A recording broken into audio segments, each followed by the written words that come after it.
সবাই জানে যে ভারত কূটনীতিতে অত্যন্ত ঝানু। এখন এই ঝানু প্লেয়ারদের সঙ্গে আজকে কিন্তু উল্টা খেলে দিচ্ছেন ডক্টর মোহাম্মদ ইউনূস।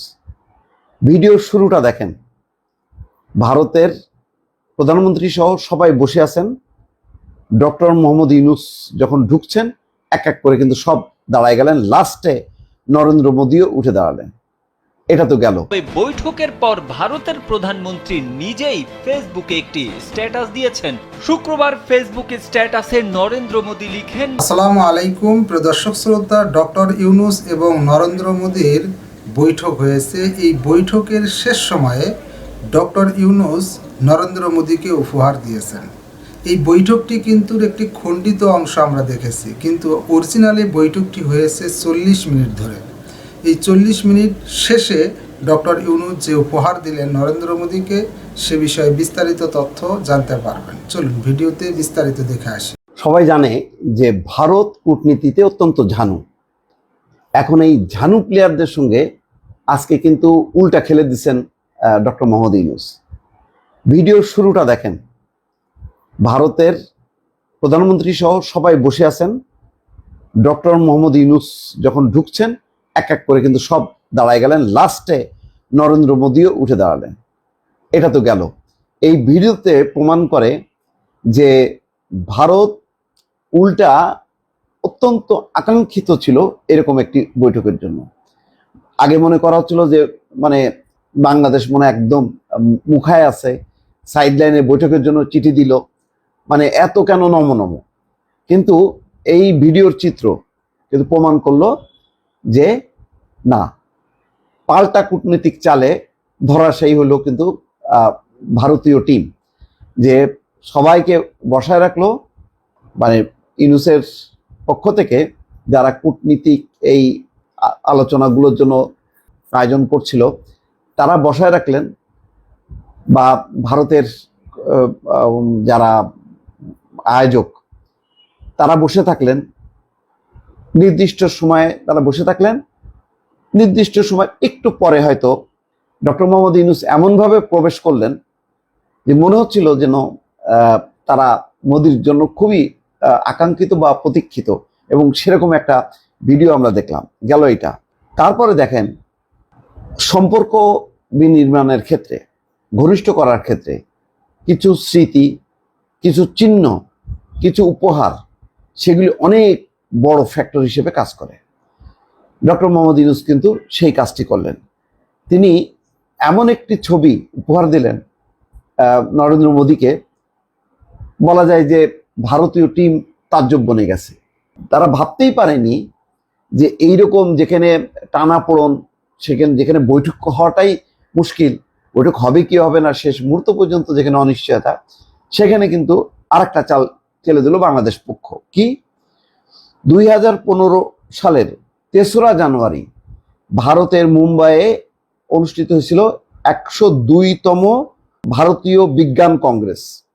সেই কংগ্রেস থেকে ডক্টর মোহাম্মদ ইউনূসকে স্বর্ণ পদক দেওয়া হয়, আর সেই স্বর্ণ পদকটা ডক্টর ইউনূসের হাতে তুলে দিয়েছিলেন নরেন্দ্র মোদী।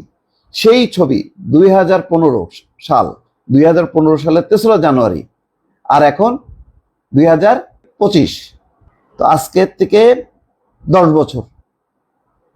বছরের পুরনো ছবি, সেটা বাধাই করে নিয়ে ইউনূস হাজির হয়েছেন। ভারতীয়রা তো কল্পনাও করতে পারেনি এমন একটা ছবি দিয়ে ডক্টর ইউনূস স্মরণ করে দিলেন যে দাদা তুমি, অথবা ভাই তুমি, যাই বলেন না কেন, আমাকে 10 বছর আগে কিন্তু এরকম একটা ছবি তুমি আমাকে দিছিলা, দেখো আমি ওটা সত্য করে নিয়ে আসছি, ফলে তুমি আমার শত্রু না। আমরা বন্ধুত্ব চাই সব দেশের সাথে, ভারতের সাথেও, কিন্তু সমমর্যাদার ভিত্তিতে। বন্ধুত্বের যে নিদর্শন শেখ হাসিনা রেখে গেছে, এইটা বিশ্বে বিরল, এরকম হয় না। এটা হলো ওই কি বলে, মালিক আর ভৃত্য যে সম্পর্ক, সেই সম্পর্ক না। আমরা সবাই ভাই ভাই হব, অথবা মালিক হব। তুমি ভারতের মালিক, আমি বাংলাদেশের এই মুহূর্তের মালিক। জনগণ আমাদেরকে এই মালিকানা দিছে, এখন আপাতত আমরা সেবা করব। এইরকম একটা সমমর্যাদা হবে, এটাই, আর কিছু না। তো দেখেন, সেই 10 বছরের পুরনো ছবি দিয়ে রীতিমতো চমকে গেল। আপনি দেখেন সেই নরেন্দ্র মোদীর মুখের অভিব্যক্তিটা দেখেন, সে তো আপ্লুত স্বাভাবিকভাবে যে ডক্টর ইউনূস সেই পুরনো ছবি 10 বছর আগের ছবি নিয়ে আমার কাছে দিয়ে দিল। এটাও দেখেন মানে কত সুদূর প্রসারী চিন্তা। বাংলাদেশ এ করছে যে না, আমি আমার নিজের অবস্থানে অটল থাকব, নিজের মর্যাদাটা রেখে আমি সম্পর্ক স্থাপন করব, যাকে যে সম্মান দেওয়ার দরকার দিব। তো সেই কারণে ওই ছবিটা বহন করে নিয়ে আসছে ঢাকা থেকে ব্যাংককে, এবং জায়গা মতন সময় মতন কিন্তু দিয়ে দিল। ভারত কিন্তু দিতে পারলো না। তারপর দেখেন যেটা বলার দরকার সেটা ঠিকই বলে আসছে। কি বলছে? শেখ হাসিনাকে ফেরত দাও, গণহত্যার আসামি, তার বিচার করব আমরা। কি বলছে? তিস্তার পানি বন্টন চুক্তি করো, যেটা শেখ হাসিনা ভুলে গেছিল, আর মানে ভুলেও তোলার সাহস ছিল না, সেটা তুললো। আর একটা কি তুললো জানেন? যেটা উচ্চারণ করতে পারতো না বাংলাদেশ। শেখ হাসিনা তো নাই, তার কোনো কর্তৃপক্ষ মাঝে মধ্যে মিনমিন করে কথা বলতো যে বিষয়টা নিয়ে, কি? সীমান্ত হত্যা। সীমান্ত হত্যা বন্ধ করো।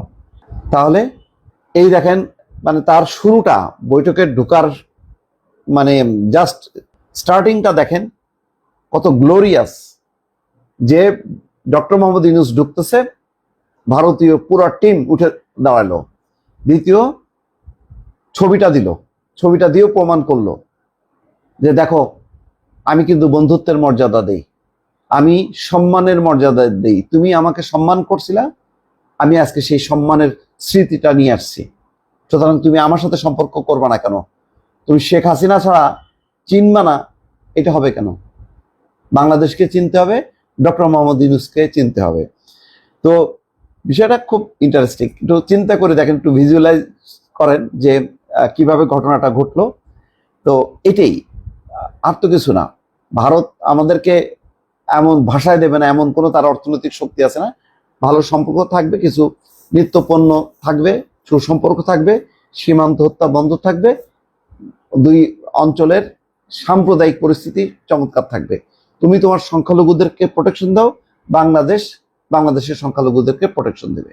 দুই দেশের যদি সাম্প্রদায়িক সম্প্রীতি থাকে, হিন্দু মুসলিম দাঙ্গা কোথাও হবে না, কেউ করতে পারবে না।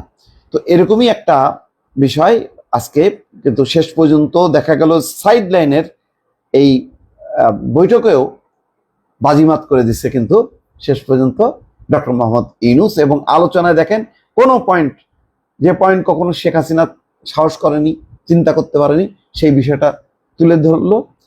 সামগ্রিক আয়োজন বৈঠকে বাজিমাত করে দিয়ে শেষ করলো। এবং শেষ বেলায় কি হলো? বিমস্টেকের সভাপতিকে বাংলাদেশ, তার প্রতিনিধিকে ডক্টর মোহাম্মদ ইউনূস। কে হারলো, কে জিতলো? আপনারা বিশ্লেষণ করবেন। ভালো থাকবেন, আল্লাহ হাফেজ। অবশেষে বাংলাদেশের অন্তর্বর্তী সরকারের প্রধান উপদেষ্টা ডক্টর মোহাম্মদ ইউনূস এবং ভারতের প্রধানমন্ত্রী নরেন্দ্র মোদীর মধ্যে বৈঠক অনুষ্ঠিত হয়েছে। বৈঠকে কি নিয়ে আলোচনা হয়েছে তা নিয়ে কৌতূহল সবার। তবে বৈঠকের পর ভারতের প্রধানমন্ত্রী নিজেই ফেসবুকে একটি স্ট্যাটাস দিয়েছেন। শুক্রবার ফেসবুকে স্ট্যাটাসে নরেন্দ্র মোদী লিখেন, বাংলাদেশের অন্তর্বর্তীকালীন সরকারের প্রধান উপদেষ্টা ডক্টর মোহাম্মদ ইউনূসের সাথে দেখা হয়েছে।